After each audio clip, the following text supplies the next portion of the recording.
Hello guys, welcome to Criminal Minds Unleashed. If you're new, go ahead and hit that subscribe button, share, like, and let's engage in a comment section. On today's video, I'll be doing a reaction video from True Crime News. Let's go.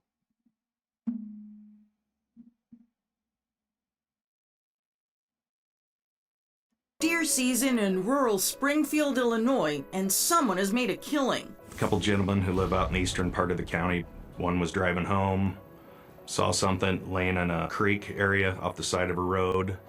He figures it's a discarded deer carcass. Then they see it, and it's not a dead deer. And that's when they discovered the remains of a body. Or what's left of it. It appeared to be a body, missing the head.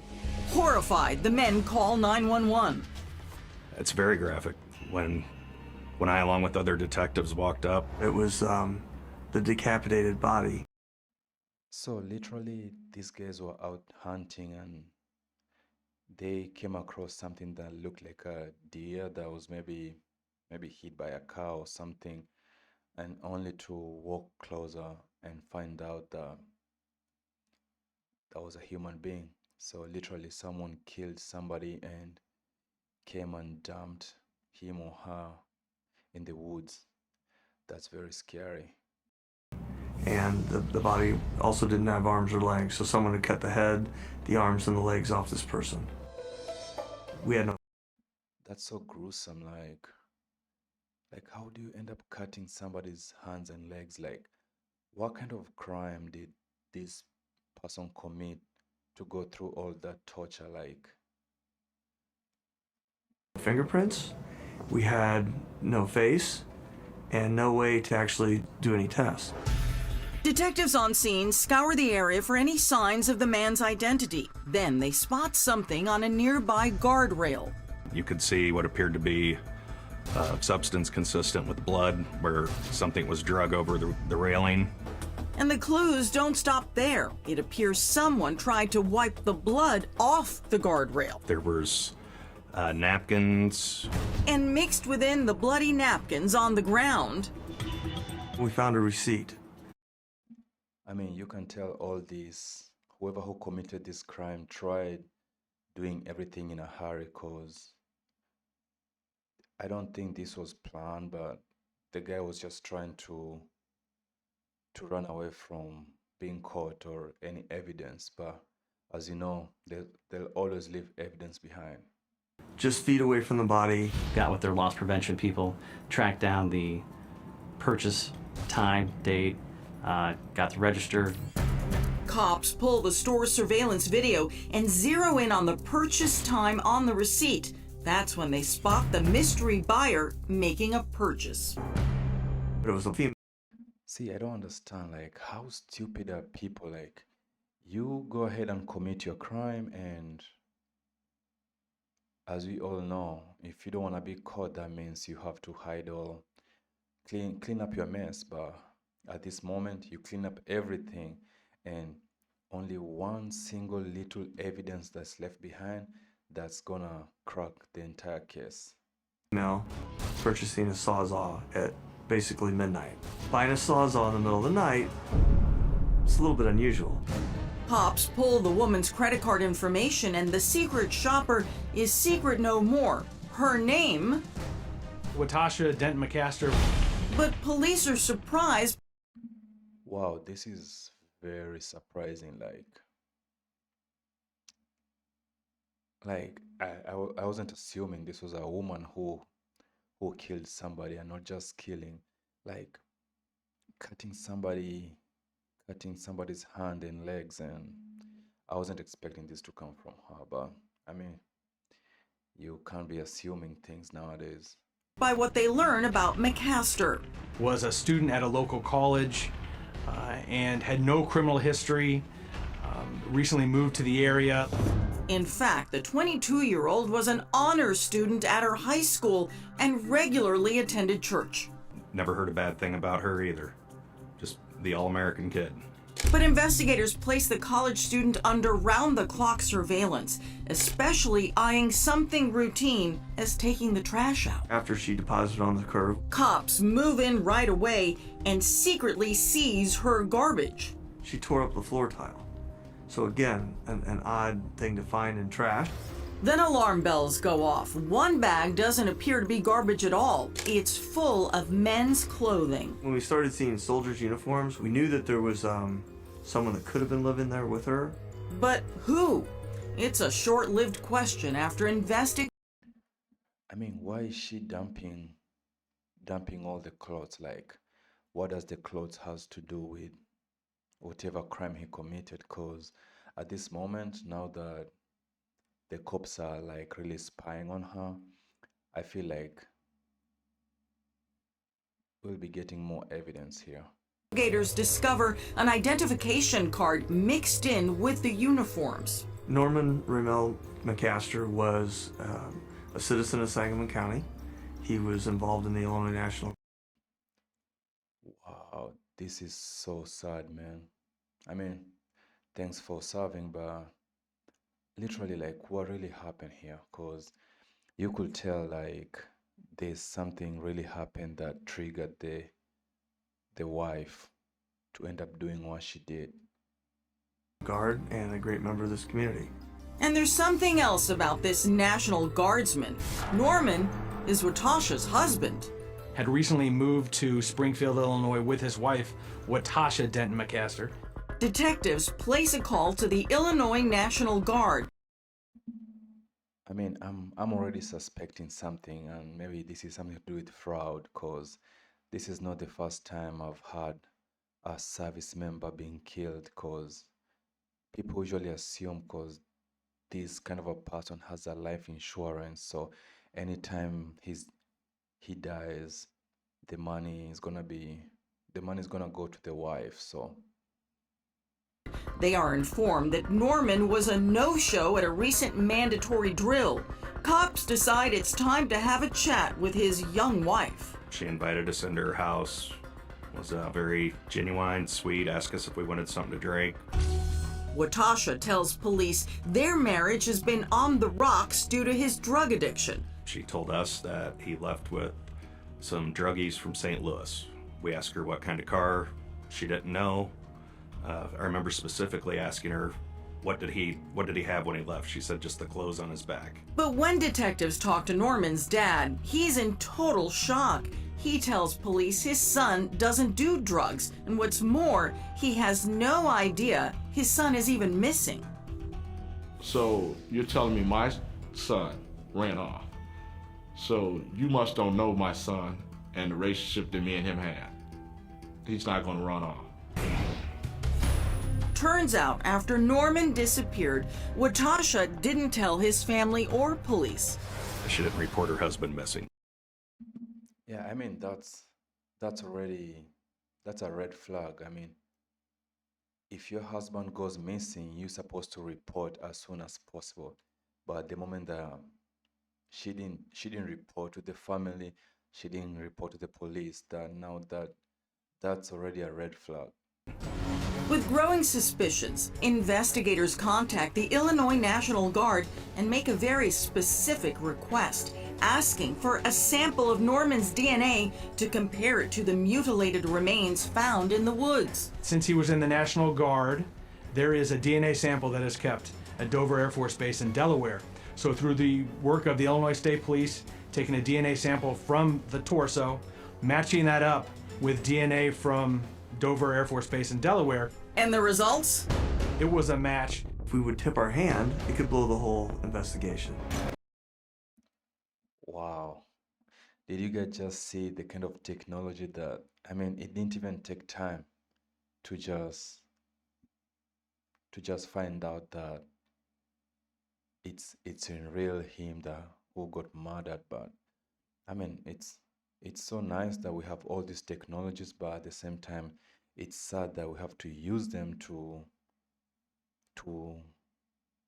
investigate people or maybe find out if these are our own people.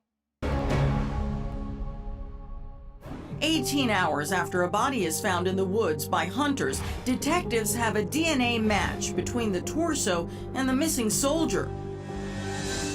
22-year-old National Guardsman Norman McCaster. Just received that phone call. It just tears you.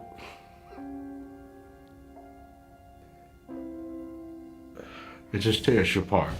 They hear that one of your kids is dead. And investigators believe they know who is responsible. His own wife, Watasha. They secretly had her under surveillance for weeks. We wanted to gather the strongest case we could get against her. Watasha agrees to meet with investigators. We were helping the guard out on a missing person who, according to them, is a missing person, Norman. That's why we came to talk to you. And we briefly spoke at your house, and you were nice enough to come over here with us, right?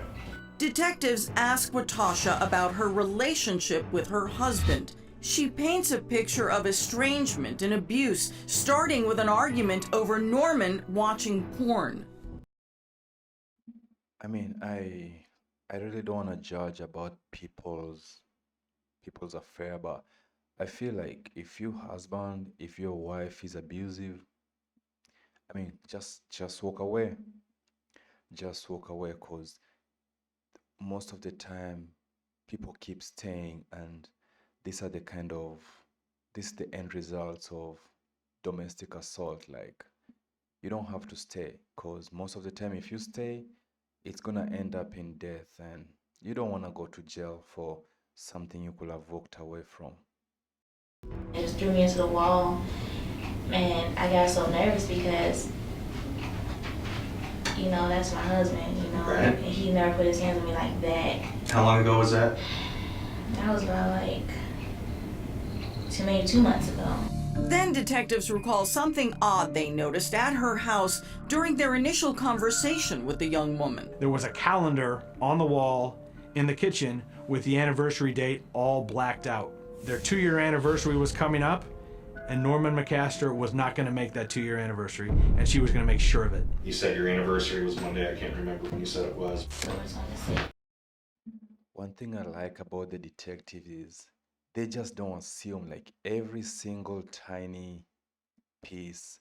They try and put it up together, and I promise you this end up leading to something. Like, I know of some people, like, or some cops who will just ignore everything and just maybe make assumption. And I mean, I just like how they do their work. But it made 2 years we've been married, and I kicked him out on the 24th. Like, he actually took all his stuff on the 24th. But detectives knew otherwise. They had already been through her trash, finding what appeared to be Norman's belongings, including his military uniforms, credit cards, and IDs. And when he left, what did he take? Everything. Everything?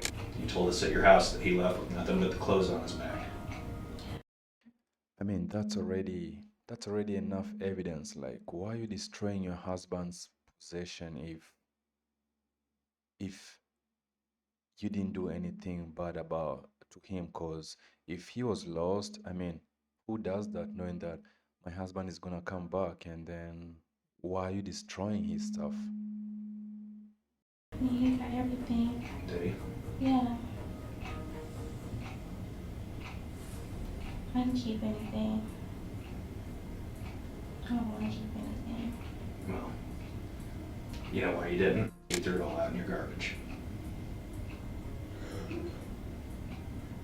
That's why we're here. We know where Norman's at. Where is it?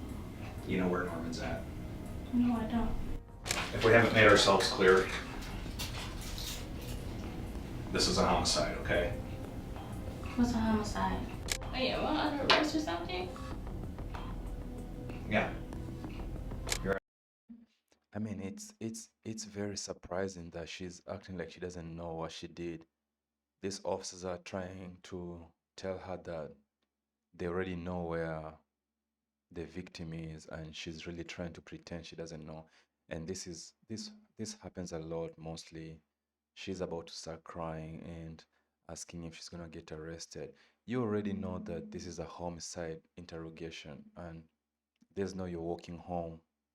If these cops have all the evidence, you're going straight to jail for killing. Under arrest for the concealment of a homicide.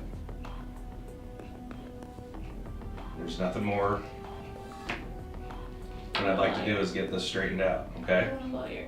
Pardon me? I want a lawyer. But Watasha is taken into custody and charged with first-degree murder, dismembering a body, concealing a homicidal death, and obstructing justice.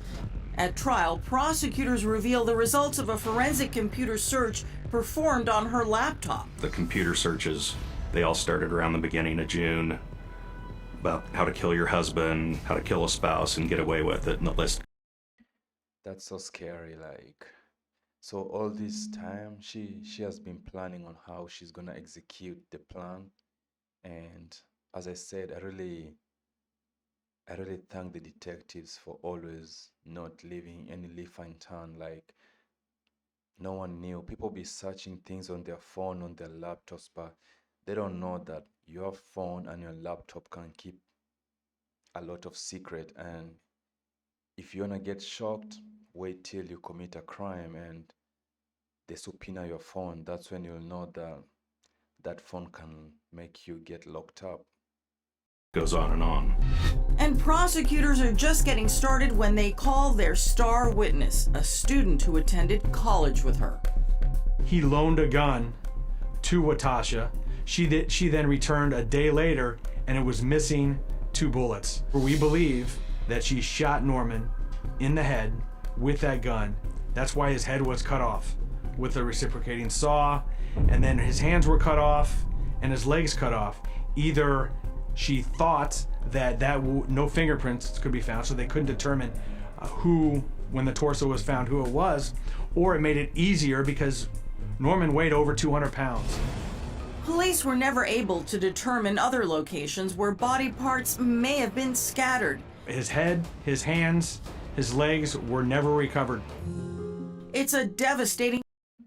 So I'm just curious to know, like, where did she put the rest of the parts? Cause I mean, literally, she buried them somewhere else, and most of these cases, they don't close these cases till they end up finding the entire body, you know, including the head, the hands, the legs. So at this time, it's still very shocking that she hasn't disclosed anything about the rest of the body parts. Reality for Norman's family. Why would someone just do something like that to a person, period? That's not a human being to me. That's a monster. After 7 hours. I feel so sad for the parents. Like, I don't know how they live their daily life knowing that someone killed my son, someone killed my daughter, you know, and not only just killing, going ahead and like chopping off all the body parts. It's very insane. Of jury deliberations, Watasha is found guilty and sentenced to 78 years. Watasha was a perfectionist. She had never failed at one thing. But her marriage was crumbling around her, and when it started to fail, she came up with a plan, and unfortunately she carried it out. Since the horrific murder of Norman McCaster, his father tries to stay strong for the rest of the family by mourning his only son in. I feel like this was like, as they said, that was his only son. I feel so sad for him, man. He was proud of his son. He said that they were very close, meaning they were like best friends. I mean, the son will tell him stuff, and now he's gone. You could tell the dad is very upset. He's lonely, and I just feel sorry for him. Private. It's tough because every morning I go out to the car, I'll sit there and, I'll cry because that's how much I miss me. It's so sad. I feel for him. Like, this is a grown-up man. If you see him crying, saying that he misses his son, he really does. Cause some of our parents have only one person to lean on, and when that person is taken away, it leaves a heartbreak, and that's something no one can ever fill it up. Touch me.